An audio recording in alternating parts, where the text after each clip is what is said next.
Okay, so let's start. Welcome everyone. Well, today we have Paulau. Well, he's originally from Minsk, but he did a PhD in, both in Minsk and Strathclyde University in Glasgow.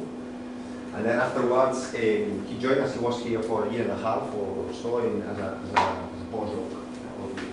He, at the beginning, he started working on photonics, pattern formation, solitons, and these kind of things. And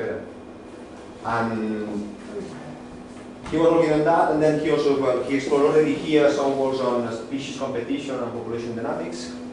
And then afterwards he went to Berlin and to Oldenburg, where he is now, where he has been doing some works in biophysics, in things of, I think it's the work he will explain us today about food webs and this kind of things. So we're very happy to have you here today. So thanks. Please go ahead. Well, thanks a lot for coming to this seminar, and I will try to make it interesting for you. So, well, there is often statement like 1 + 1 = 2. It's very simple, nothing simpler like this. But indeed, people try to say that sometimes it's not 2. Like if you, for example, look at this in binary system, then 1 + 1 is not 2. So it's different writing of the number 2. But I want to speak today about networks where you have something more than 2, and that's kind of message of this slide. So, okay, so the analysis of ordered 3-point substructures in food webs.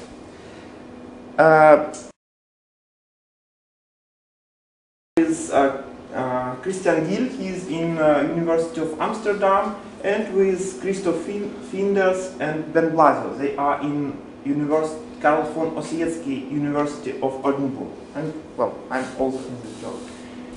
Okay. Well, to now, again, simple thing to motivate this job. So, I tried to do it simple for physicists, because physicists, plants provide energy to some animals, and finally, or not finally, but sometimes this energy goes to humans, right? So, and motivation is to understand it. Well, not this particular thing, but actually if you look at all living organisms, you will find that they are somehow related by feeding relations. Everything in the living world is related. Okay, and if something happens in this living world, if one of species died due to some reasons, it's unhappy and he dies, then we have problem. So if this species dies, then this species follow it. So, well, it is a project which is founded, and the aim of the project is the first aim. So there are several aims. The first aim, which I address and which I want to present here, is the development of robust quantitative measures for characterizing structural properties of food webs. Okay, to characterize structural properties of food webs networks. Okay, so what is food web? Okay, food web is a network which consists from a set of nodes and a set of links. So, since now I will follow convention that a link points from predator to prey. So all nodes are biological species. So this is some biological species, and it feeds on other biological species. So you have network of some cells, because so it has some characteristics which makes it different from other species. And because otherwise you could not make distinction between two species. So if you don't have distinctions between two species, that's the same species. So you have something what makes species, biological species, different. Okay. In food web, in theory of food webs, it's assumed that each species can be characterized just by number, real number. And this number characterizes distinctions of species. So you cannot find two species which have identical number. Okay, so this number is called niche coordinate, and we can plot this in each axis. So each node can be projected on some real axis, and we can say that this species is characterized by real number and one species in this way. Okay, now. So, yeah? Sorry, Pavel. What defines? I mean, you have the niche coordinate, but also you have a link from N4 to N3, N3 to N2, N2 to N1. Which is the? I mean, what does this link implies? I mean that. It implies that one species just eats the other. Predator, predator. Yeah. Okay. Okay, now we want to design, so our aim is to design new measures. Okay, it's difficult because people work in this field many years and it's difficult to design something new.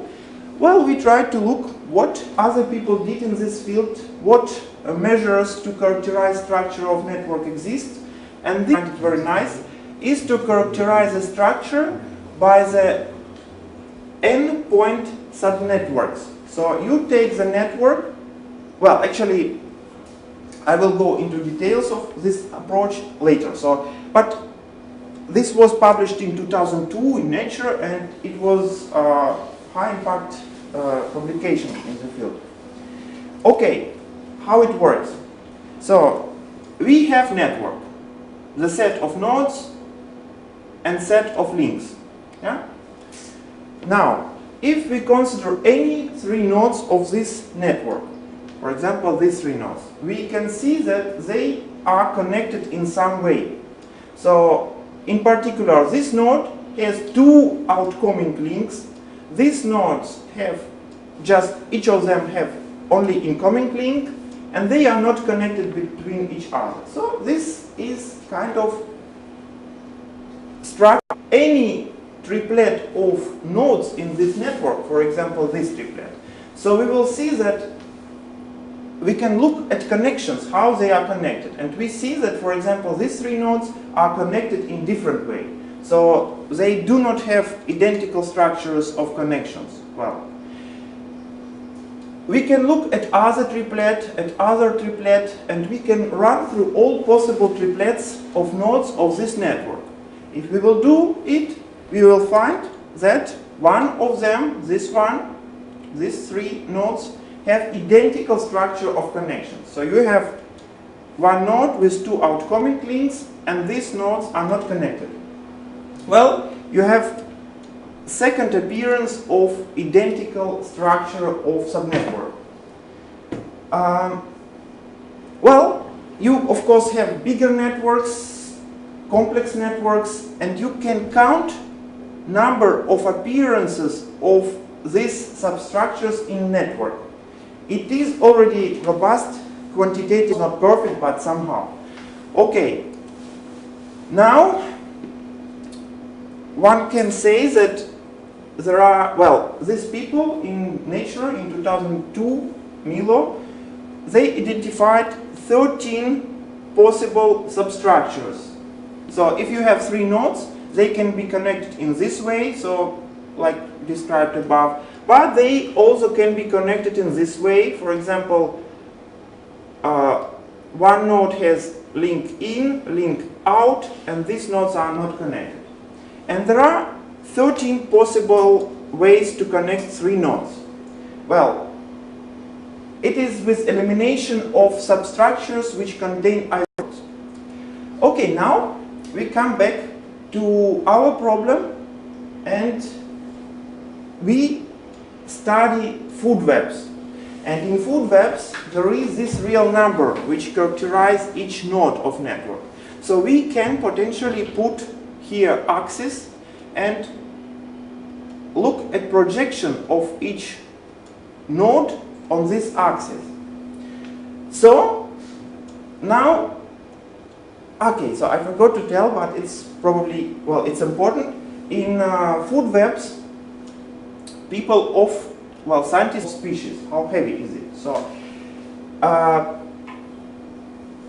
and of course different species have different weight, so they are different in at least one trait.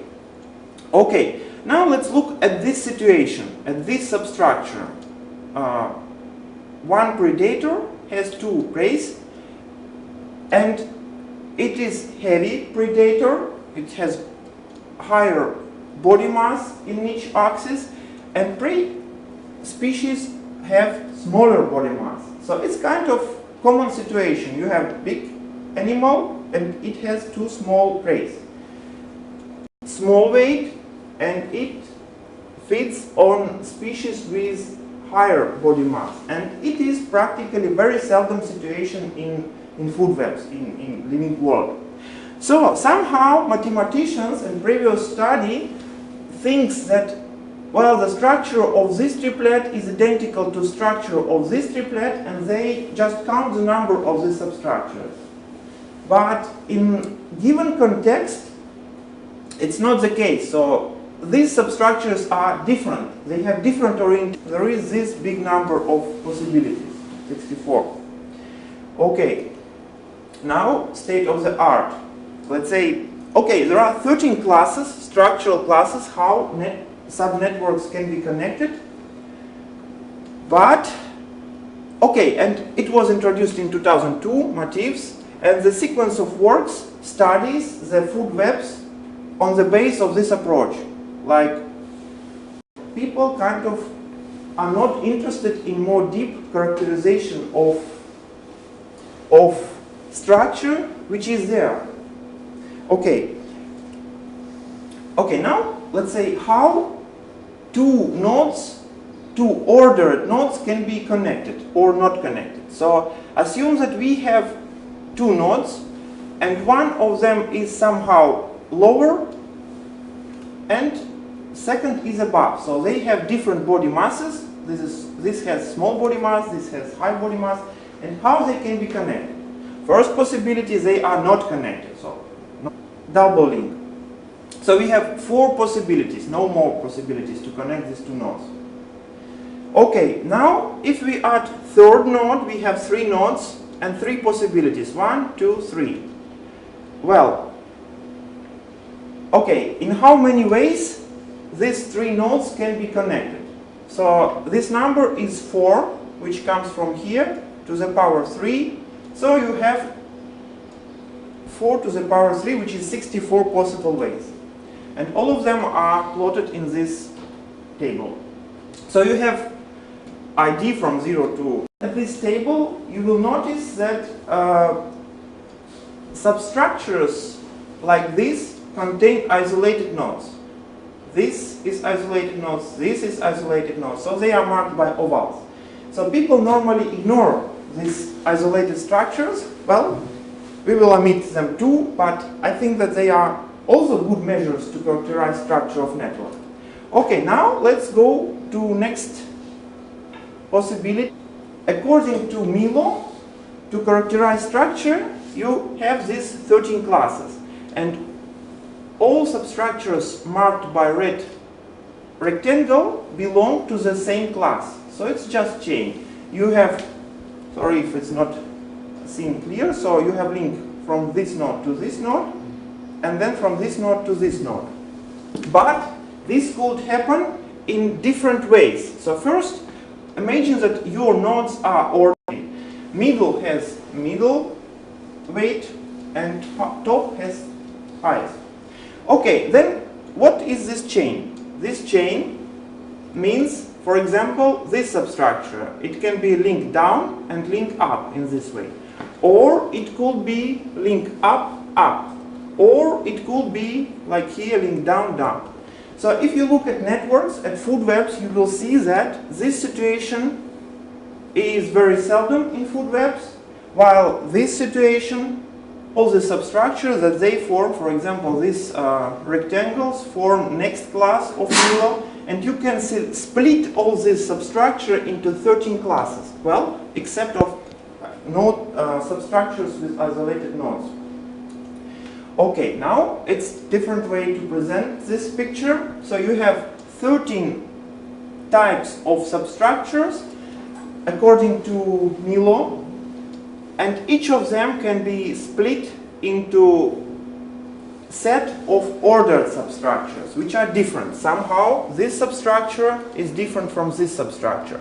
data, our network, and counted number of all these substructures in the network and plotted it here, well, in logarithmic scale.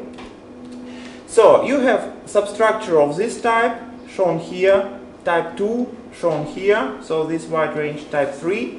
Well, and now you see these circles here. Its number of appearances, for example, this thing is number of appearance of substructure 3, this one, in food web. For example, this is number of appearance of substructure 2, this one. So the data... How big is the network? So, well, it's kind of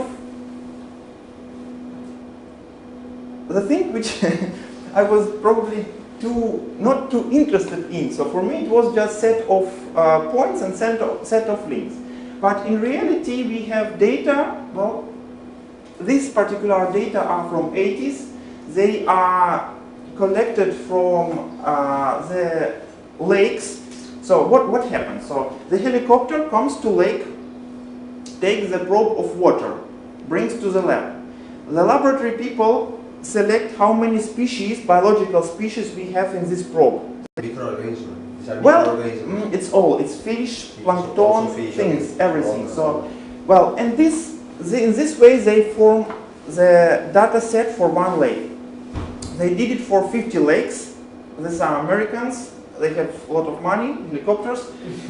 So, and they form this data set. Well, it's for Adirondack Park in USA. So, and we analyze it. So we have it. Let's do it. Yeah? So yeah, but you know, can say anything about the number of nodes? Number of nodes. Well, yeah, sure. I was looking at this data. Of course, these are small networks. Connectance is 0.07 around. So it's relatively small connectance. Yeah. So that's yeah. Yeah, there are two things I do not understand if you are covering all kinds of species. The first thing is that, for instance, in the example you were giving at the beginning, the cow is much bigger than the man. So the idea that the things go down and not up is a little bit... I'm not saying that predator is bigger than prey very often. Then sometimes you can have... But I can tell you... Okay, so this is... Tiger and a buffalo, is that no number one? Number one is up. Also, there is a second problem. I mean, there are some species that, when they are young, so for instance, an octopus and a tuna fish, when the tuna fish is very small, the octopus is, let's say this way, it's fishing the tuna fish, but when it's the reverse, so when it's grown up, it's the reverse, so it's the tuna fish who eats the octopus. So how do you do this? Well, this is a complicated situation, and I agree. Ecosystem, we took all species and took now state with from lake, not just from inside the lake. From lake. And look what it is now, let's say, how the species there are related, right? So, well, of course such situations could appear, let's say, but not always, let's say. Such situations could also appear. So, if we take this data which are measured in laboratory and analyze them, big predator, small prey, right? Or, well, all preys, all predators, we just analyze the data which are measured, right? At the moment. But I don't know how the data set is, but this situation could be done just simply considering young. You understand? So I don't know whether that is taken into account in there or not. Well, I see that inside the lake, big fish is a small fish. So, okay, well, maybe in other the species, but other kingdoms, so straightforward. Well, okay, so there are such situations, yeah, but there are also other situations which can be counted, which do not change with time. Yeah, so these situations which you mentioned could influence, but other situations are present there. Right? Okay, so for example, for this situation, you see that this species has high number of appearance. That's structure number 3, this one. So it's called generalist predation. You have one species which feeds on 2. You have predator which feeds one species above, one species below. You see the number, so it's just counted. And of this situation, for example, for this particular lake was not found. So just example of data, right? So if you, which are the dots you have there in vertical axis? I will explain now. So now I speak only about circles. These are it's empirical data. So for example, second class chain, right? So you see only two circles. One thing here is 6. So chain down. So this is lowest prey, this is predator, for example, but much less. And other situations of chain do not appear at all. And in this particular data set, which we got from laboratory, well, from other people.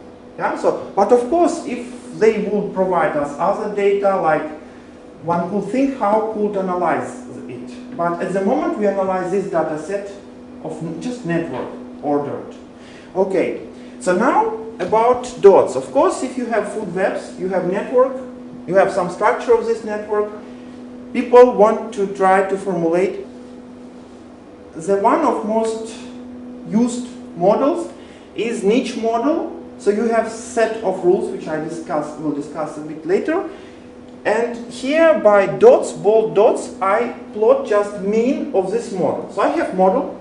I do 1,000 initializations of this model. I compute number of these substructures in a network for each initialization. And I compute the mean over all initialization. And I see these black dots. Well, the message here is that they all are different. In model, in real data, they are very different. And we want to use this information to characterize the structure of our networks. Which are exactly the units that you have in the vertical axis, this eta QS? Exactly? Well, it's number of appearance of subnetwork in network. Just number, absolutely, integer number. Okay, now about characterization structural models of food webs. So you have, well, how it's made? Well, the one of most famous models was formulated in 2002, Williams Martinez, Nature published in Nature. It's high-back paper. Okay, how is the connectance of this network? So how many links you have in this network? Well, divided by n quadrat, so it's definition of connectance. That's what they have. And they have, of course, structure of this link. And they want, on the basis of some simple models, to reproduce the network. Well, based on these two parameters, C and N, they want to get network which will be similar to empirical data. Okay, so the niche model is formulated in the following way. We take species G and assign the real number to each species, N, G. This real number is niche and 1. And it is random number uniformly distributed in this interval. So we take just random number from 0 to 1 uniformly distributed for each species. Now, for this species, we assign second random number, which is uniformly drawn from 0 to just generated ng number. Okay, so we have second number, which is called G, centrum of feeding range.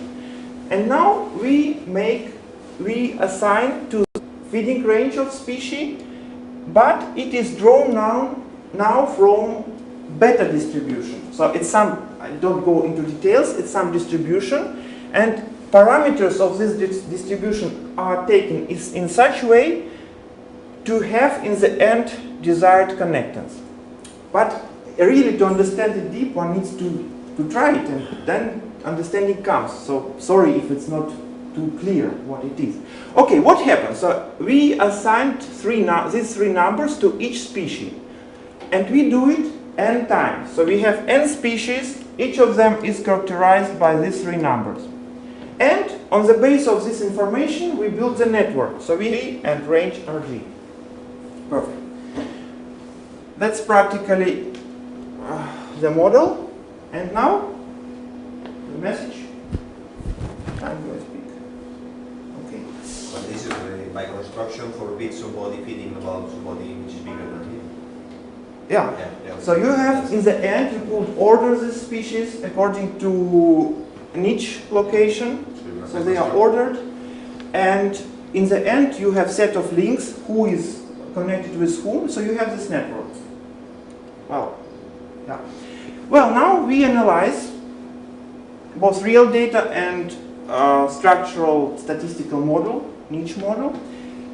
It's just one of these substructures of 64 possible substructures.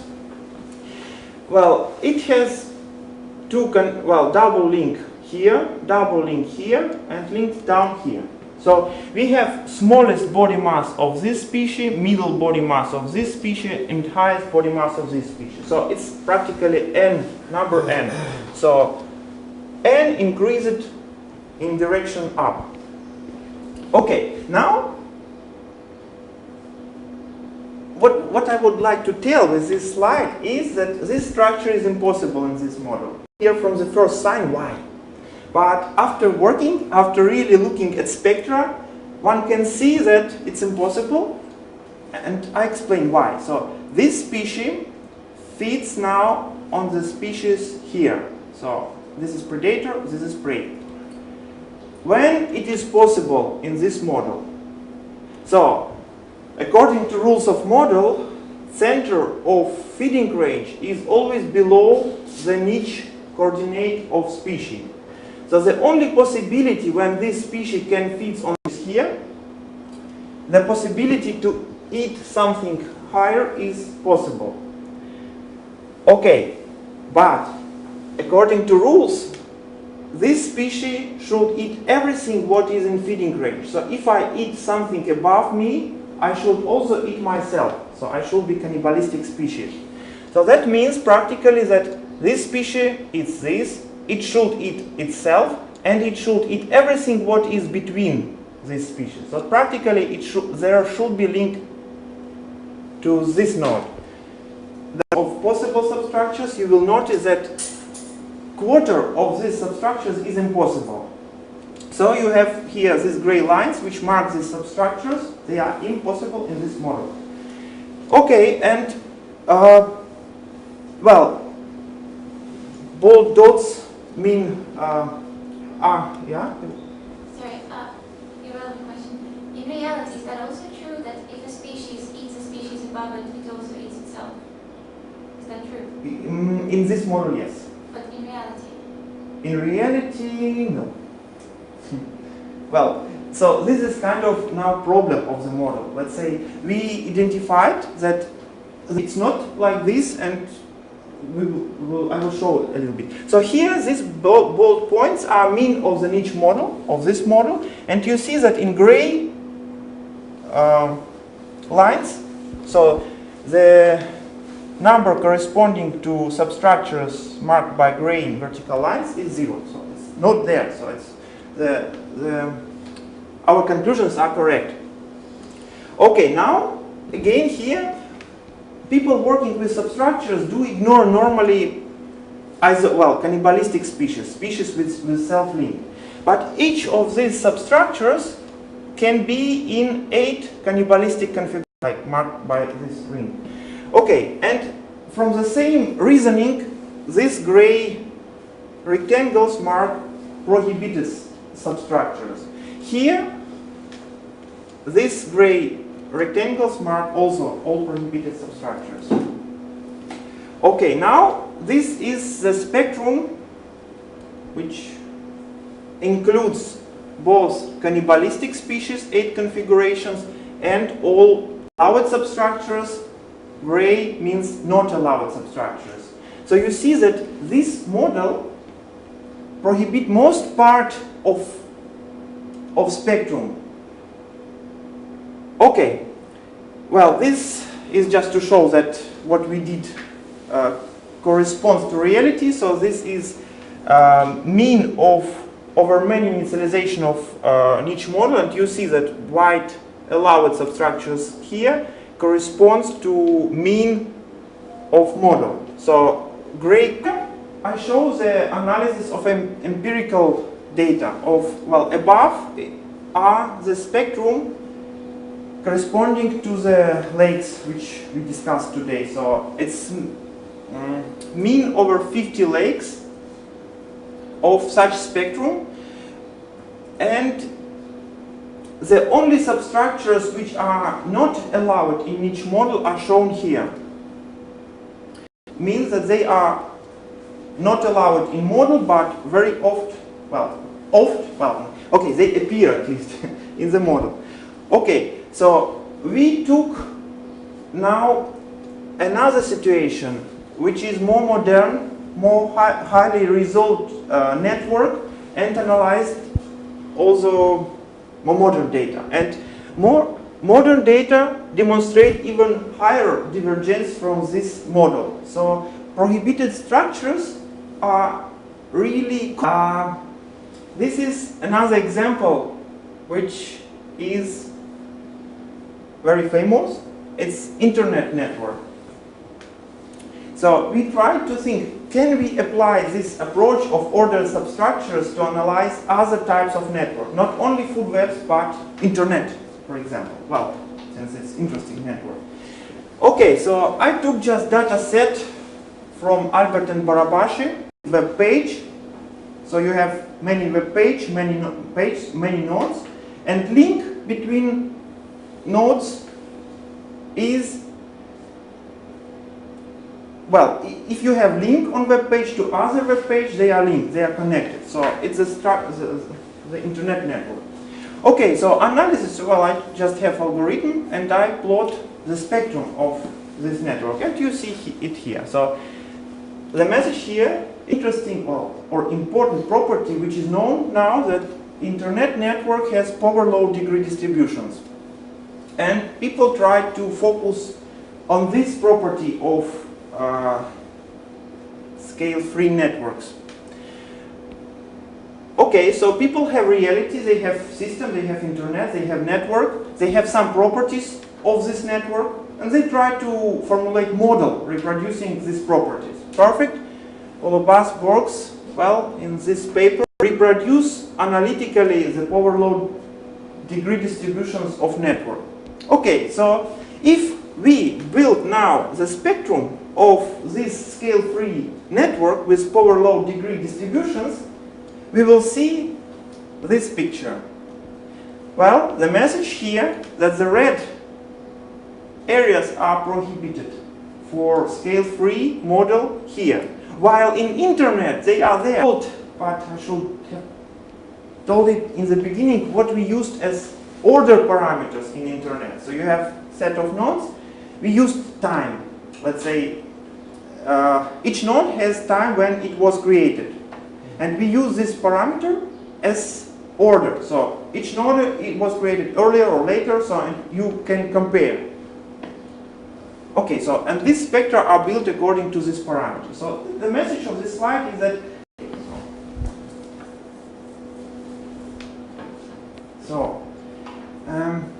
well, okay, so it was always a problem with experiment empirical data. So now I say we have all data. Let's say I complain that they are not too good resolved, right? And it was always like this with networks. So and therefore, many years ago, people started to work with simplest model.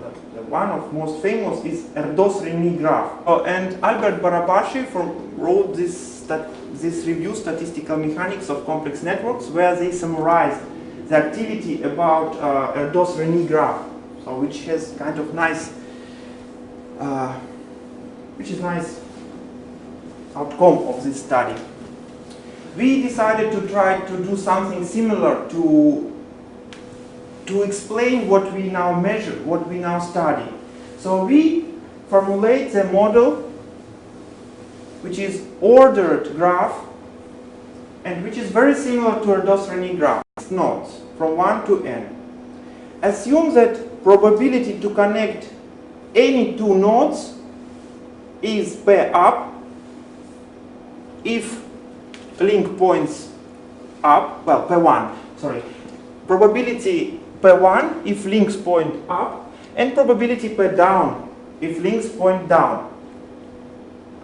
Okay, that's it. So that's the model. Yeah, so n nodes, probability of connection up per 1, probability of connection down per 2. Okay, now let's go to our analysis. So currently and I plotted here one of possible substructures. So there are 64 substructures. So we have this substructure. If we look at it, we can say that we know probability of this substructure in a given network. So this probability can be computed. So this substructure has number 6 in our ID. And the probability of its appearance is composed of 3 probabilities. So first, the link up, the probability of link pointing up, the probability of link pointing down, and any of 64 possible substructures. Now, our model is formulated in such a way that per up is not per 1. So if you take just 2 nodes, well, these 2 nodes, for example, and they are not connected, and the probability that they are not connected is per 0, which is 1 minus per 1, 1 minus per 2 product. So that means that there is no link up, there is no link down, product of 2 probabilities. And you can do the same for link up. So you have probability of link up is probability per 1, link up, and no link down per 2. Perfect, you can find this formula. So if you look at network and count all possible triplets, triples of nodes in network, you will find that the number of possible triangles is just binomial coefficient with 3n, where n is the size of network and 3 is our size of our subnetwork. Okay, so we know the total number of possible spectrum. So we know this number, and now if we take just computed probability of substructure and multiply it by this binomial coefficient, we will get number of appearances, mean number of appearances of substructure in network. So we did it, and for this model you have this spectrum. So the message here is that these red circles are, and these bars are all initializations, so there is some standard deviation. Okay, now you see here that all substructures are aligned along the lines, horizontal lines. You have them here, here. Okay, so the top version top subplot corresponds to the case of identical probabilities, per 1 equal per 2. And it's kind of simple situations, only 5 levels. So, however, if you look carefully, all these substructures are in 13 horizontal levels. And it can be understood because we can make permutations of these probabilities in these equations, and it gives us just another substructure while the number is identical. So the probabilities of many substructures tend better properties of ordered networks and ordered substructures of such networks. Okay, now one nice thing here. Well, here is indexing from 0 to 512, because there are 64 different substructures without cannibal times 8 cannibalistic configurations. You have here is that we studied the niche model of our food webs, and how the size of network influence on the properties of spectrum. So here you see the data for n equal 100, just 100 nodes, and n equal 1000 nodes. And here we plot the spectrum of probabilities, not the number of appearances, but practically the number divided by binomial coefficient. And if we will plot this property for n equal 100 and for n equal 1000, you see that on size of network. It's in the model. But in reality, it's not the case. Well,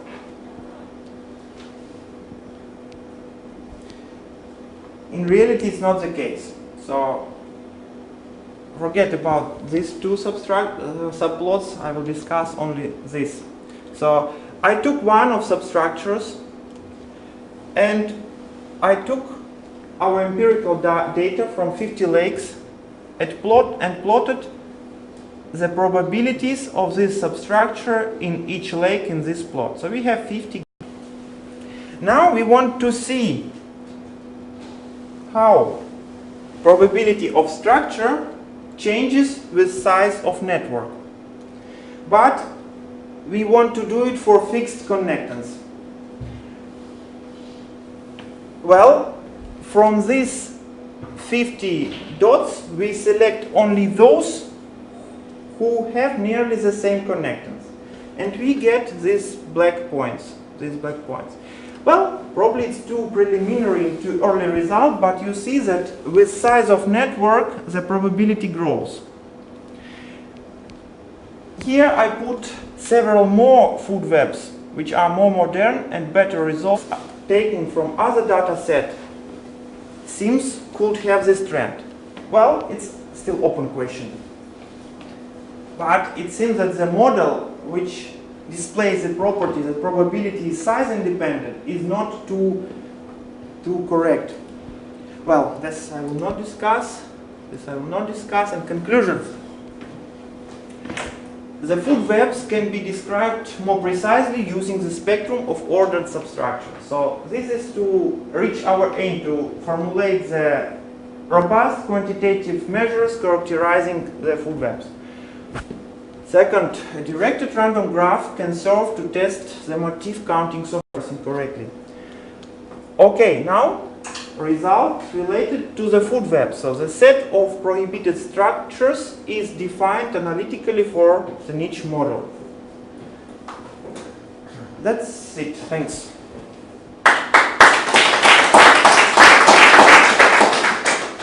Very well, thank you. So, is there any questions? Well, I have one myself.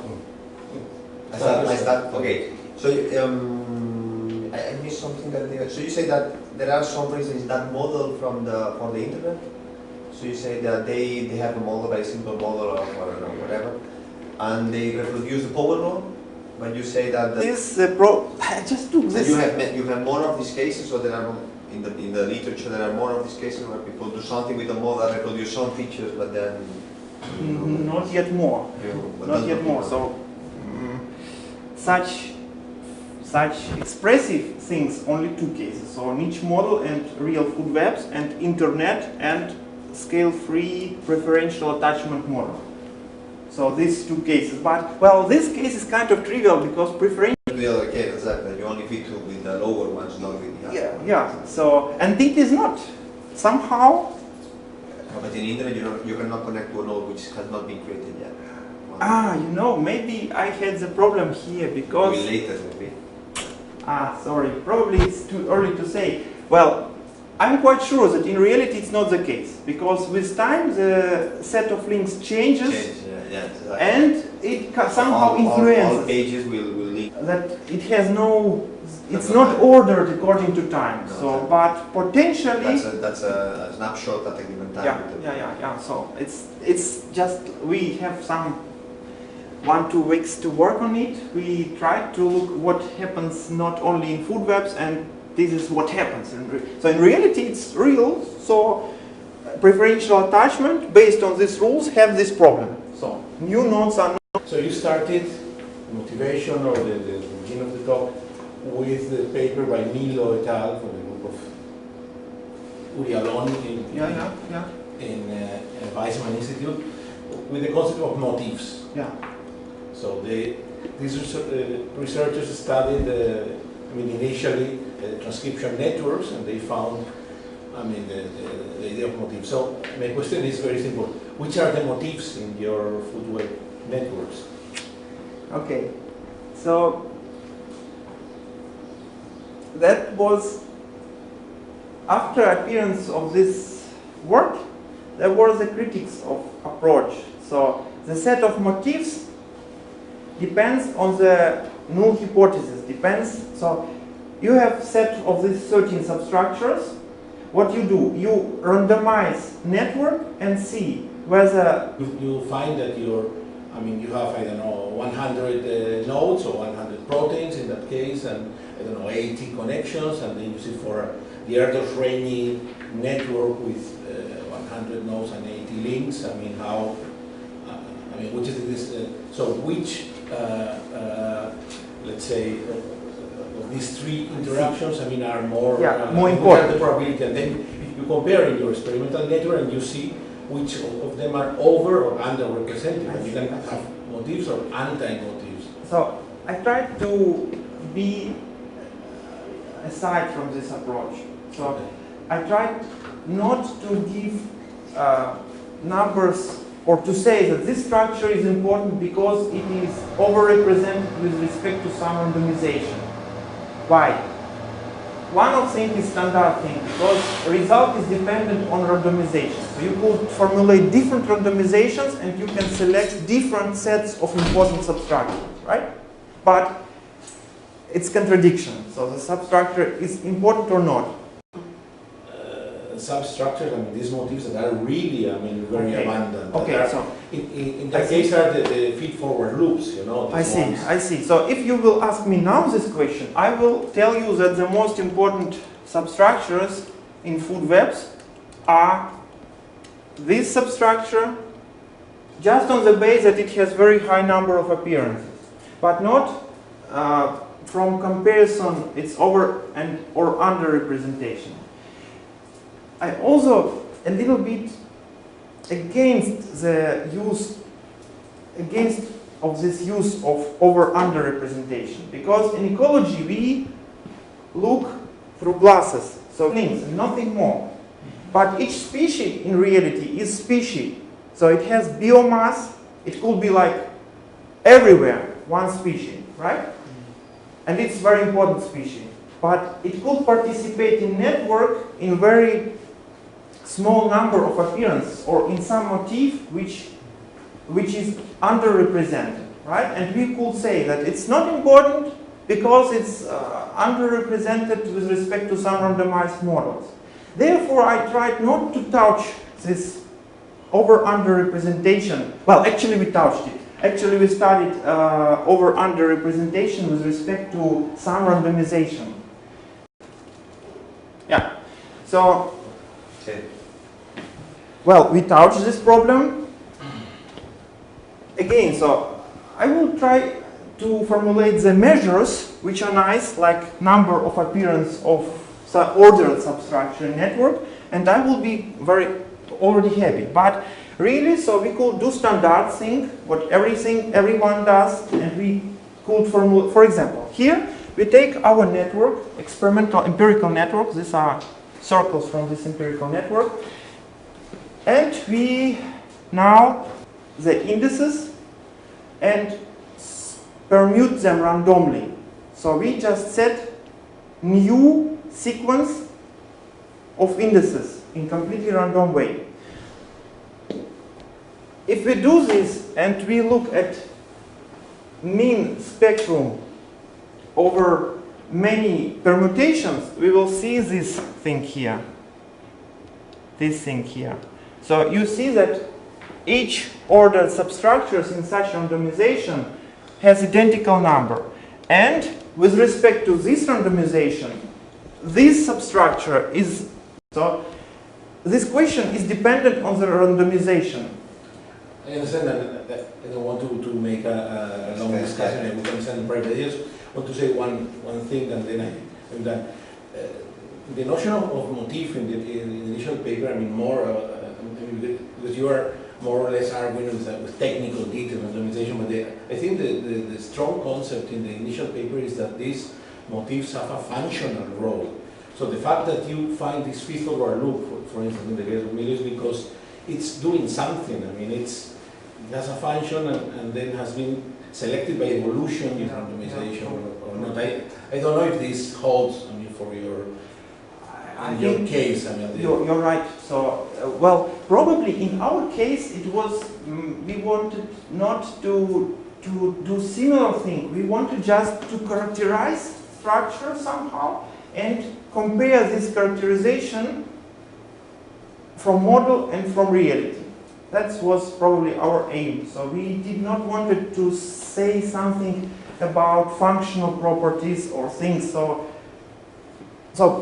again, to characterize the structure and compare these characteristics of model and of real data. If they are good statistical structural models, which would be better than each model. Actually, there are already better models, but yeah, so aim is to characterize structure and to compare these characteristics between model and experiment. Okay, so if there is no more questions on what I fast one.